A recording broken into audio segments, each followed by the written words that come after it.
ایک دن حضرت مریم علیہ السلام نے اپنے بیٹے حضرت عیسیٰ علیہ السلام سے فرمایا، بیٹا آج میرا دل چاہ رہا ہے کہ میں کچھ پھل کھاؤں، کیا تم میرے لیے کچھ پھل لا سکتے ہو؟ اس وقت حضرت مریم علیہ السلام اور حضرت عیسیٰ علیہ السلام ایک ویران ریگستان میں ایک چھوٹی سی جھونپڑی میں رہ رہے تھے۔ ماں کے حکم کی تعمیل کرتے ہوئے حضرت عیسیٰ علیہ السلام پھل لانے کے لیے نکل پڑے اور حضرت مریم علیہ السلام اکیلی اس جھونپڑی میں رہ گئی۔ اسی دوران ملک الموت حضرت اسرائیل علیہ السلام ان کے سامنے پیش ہوئے۔ ان کا ڈراؤنا چہرہ دیکھ کر حضرت مریم علیہ السلام خوف زدہ ہو گئی اور گھبراتے ہوئے فرمایا، آپ کون ہیں اور کس مقصد سے یہاں آئے ہیں؟ حضرت اسرائیل علیہ السلام نے فرمایا، میں اسرائیل ہوں، اللہ تعالیٰ کے حکم سے آپ کی روح قبض کرنے آیا ہوں۔ دنیا میں آپ کا وقت مقرر ہو چکا ہے، اب آپ کو آخرت کے سفر کے لیے تیار ہو جانا چاہیے۔ حضرت مریم علیہ السلام ملک الموت کی بات سن کر سخت غمگین چہرے کے ساتھ عرض کرنے لگی، اے ملک الموت، مجھے کچھ وقت کی مہلت دے دیجیے۔ میں نے اپنی جان سے بھی عزیز بیٹے کو پھل لانے کے لیے بھیجا ہے، وہ کچھ ہی دیر میں واپس آ جائے گا۔ میں اس دنیا سے رخصت ہونے سے پہلے بس ایک بار اسے دیکھنا چاہتی ہوں، اسے الوداع کرنا چاہتی ہوں اور جاتے جاتے اسے کچھ نصیحت کرنا چاہتی ہوں۔ جب وہ واپس آ جائیں پھر آپ میری روح قبض کر لیجئے گا۔ میری اس کام میں ایک لمحے کی بھی دیر کی اجازت نہیں، حضرت اسرائیل نے کہا۔ اللہ رب العزت نے ہر جان کے لیے موت کا ایک وقت مقرر کر رکھا ہے۔ ہر شخص کو اسی وقت مقرر پر جانا ہی ہوتا ہے، نہ میں اسے آگے بڑھا سکتا ہوں اور نہ ہی ٹال سکتا ہوں۔ اللہ تعالیٰ کے حکم کے مطابق مجھے ابھی اور اسی وقت آپ کی روح قبض کرنی ہوگی۔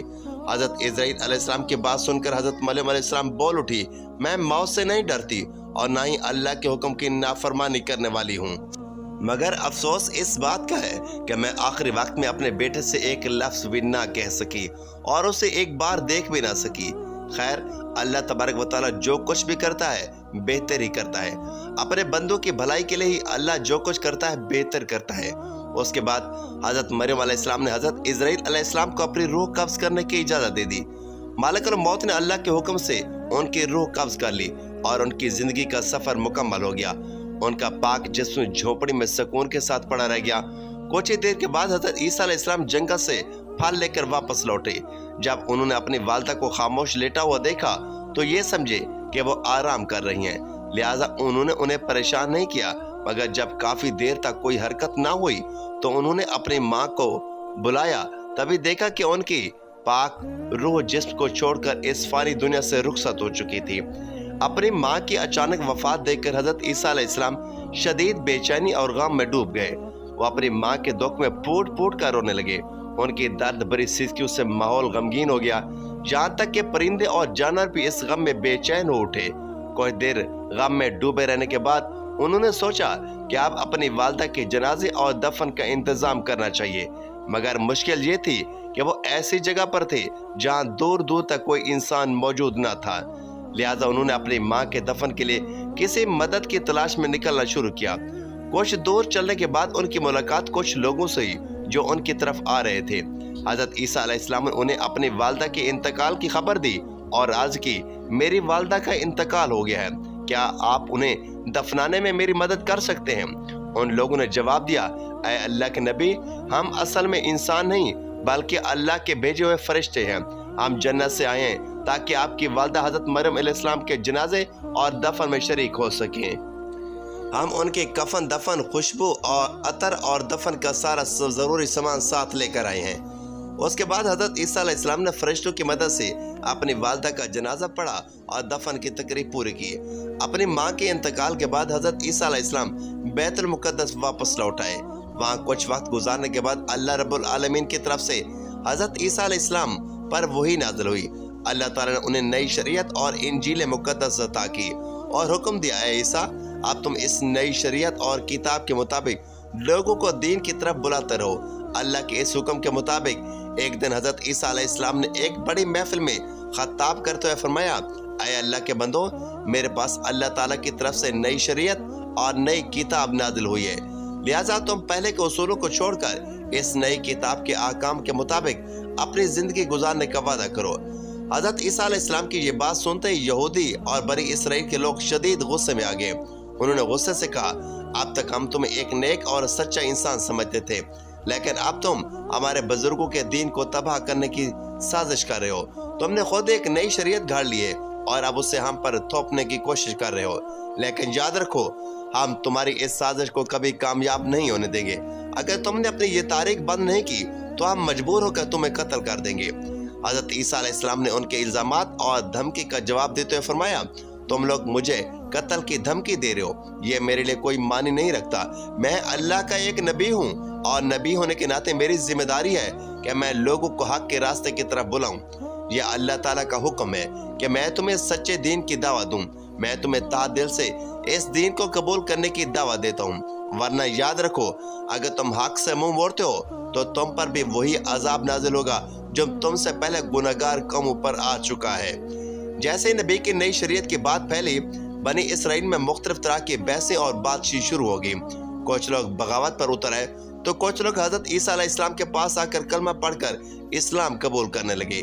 اسی دوران حضرت عیسیٰ علیہ السلام نے اپنے نبی ہونے کے ثبوت میں کئی معجزے پیش کیے جن میں سے کچھ سب سے مشہور تھے، جیسے مرے ہوئے لوگوں کو اللہ کے حکم سے زندہ کر دینا، پیدائشی اندھوں کو روشنی بخشنا، کوڑ کے مریضوں کو شفا دینا، مٹی کے پرندے بنا کر انہیں اللہ کے حکم سے زندہ کر دینا.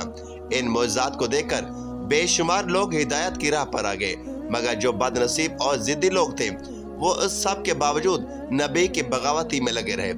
جب نبی کے دشمن بنی اسرائیل کے نافرمان لوگوں نے حضرت عیسیٰ علیہ السلام کو قتل کرنے کی سازش کی تو ان کے ماننے والے مومن بنی اسرائیل ان سے مخاطب ہوئے اور کہا تم لوگوں نے اس سے پہلے حضرت زکریہ علیہ السلام اور حضرت یحییٰ علیہ السلام کو قتل کیا اور ہم حضرت عیسیٰ علیہ السلام کو بھی قتل کرنا چاہتے ہو. یہ تمہاری قوم کے لیے ایک خطرناک اور سنگین حرکت ہے. اس سازش سے باز آ جاؤ. حضرت عیسیٰ علیہ السلام بے شک اللہ کے ایک خاص نبی ہیں. انہوں نے تمہیں جو معجزے دکھائے ہیں وہ ان کے نبی ہونے کے لیے کافی ثبوت ہیں. تم حق کو قبول کرو اور اس ظلم سے توبہ کر لو. اسی طرح ایک دن حضرت عیسیٰ علیہ السلام ایک بڑی سی محفل میں تشریف لائے اور فرمایا اے اللہ کے بندو، اللہ تعالیٰ نے حضرت موسیٰ علیہ السلام کی امت کے لیے اتوار کا دن عبادت کے لیے مقرر کیا تھا اور مجھے حکم دیا ہے کہ میری امت کے لیے سوموار کا دن عبادت کا دن ہو. اس لیے اس دن تمام دنیاوی کام کاروبار اور بیوپار چھوڑ کر صرف اللہ رب العالمین کی عبادت کرو. اس دن اللہ کی کتاب کی تلاوت کرو، لوگوں کو نیکی کا حکم دو اور برائیوں سے روکنے کی کوشش کرو. دنیاوی کاموں میں مشغول ہو کر اس دنیا کو ضائع مت کرو ورنہ اللہ تعالیٰ کی ناراضگی کا شکار ہو سکتے ہو. حضرت عیسیٰ علیہ السلام نے آگے فرمایا اے بنی اسرائیلوں کے لوگوں، میں تمہیں ایک بہت بڑی خوشخبری دینا چاہتا ہوں. اللہ رب العالمین نے مجھ پر جو کتاب نازل کی ہے میں اس کی تعلیمات کو قائم رکھنے کی پوری کوشش کروں گا. مگر یاد رکھو میرے بعد ایک اور عظیم نبی تشریف لانے والا ہے جس کا نام حضرت محمد صلی اللہ علیہ وآلہ وسلم ہوگا. وہ نبی اس جہان کے سب سے افضل اور آخری نبی ہوں گے. اگر تم میں سے کوئی ان کی زندگی میں انہیں پالے تو فوراً ان کی تعلیمات پر عمل کرے، ان کے دین و شریعت کو اپنائے. ایسا کرنے والا شخص اللہ کے نزدیک سب سے زیادہ مقرب اور بزرگ ہوگا. اس نبی پر اللہ تعالیٰ کی طرف سے ایک مبارک اور مقدس کتاب نازل ہوگی جس کا نام القرآن ہوگا. جو کوئی اس کتاب کی تلاوت کرے گا اور احکامات کے مطابق عمل کرے گا وہ اللہ کے نزدیک سب سے افضل اور بے حساب ثواب پانے والا ہوگا. تم سب اس نبی مکرم پر دل کی گہرائیوں سے درود و سلام بھیجتے رہو کیونکہ وہ ایسے نبی ہیں جن پر خود اللہ تعالیٰ اور اس کے تمام فرشتے بھی درود و سلام بھیجتے ہیں. حضرت عیسیٰ علیہ السلام نے آگے فرمایا وہ مبارک نبی جن کا میں ذکر کر رہا ہوں اللہ رب العالمین کے حبیب اور محبوب ہیں. اللہ تعالیٰ نے انہیں اپنا خلیل بنایا ہے. اگر اللہ تعالیٰ انہیں پیدا نہ فرماتا تو نہ یہ آسمان ہوتا، نہ یہ زمین اور نہ ہی جہان. تم اس سے اندازہ لگا سکتے ہو کہ ان کی شان اور مرتبہ کس قدر بلند ہے. میں ایک نبی ہونے کے باوجود یہ آرزو رکھتا ہوں کہ کاش مجھے ان کی امت میں شامل ہونے کی نعمت حاصل ہو جاتی ہے. اگر اللہ تعالیٰ میری یہ دعا قبول کر لے تو میرے لیے اس سے بڑی کوئی خوش قسمتی نہیں ہو سکتی.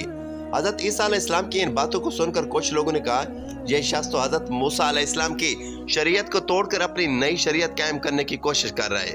یہ تو ایک سازش ہے جس سے یہ سیاسی طاقت اپنے ہاتھ میں لینا چاہتا ہے اور اس کے علاوہ یہ ایک نئے اور سب سے عظیم نبی کے آنے کی بھی بات کر رہا ہے جس سے ہماری قوم اس نئے نبی کی طرف متوجہ ہو جائے. ہمیں اب اس کی چالاکی اور اصل مقصد کا اندازہ ہو چکا ہے. اب دیر کرنے کا کوئی فائدہ نہیں. ہمیں فوراً بادشاہ کے پاس جا کر اس کی شکایت کرنی چاہیے تاکہ اس کا کوئی ٹھوس علاج کیا جا سکے.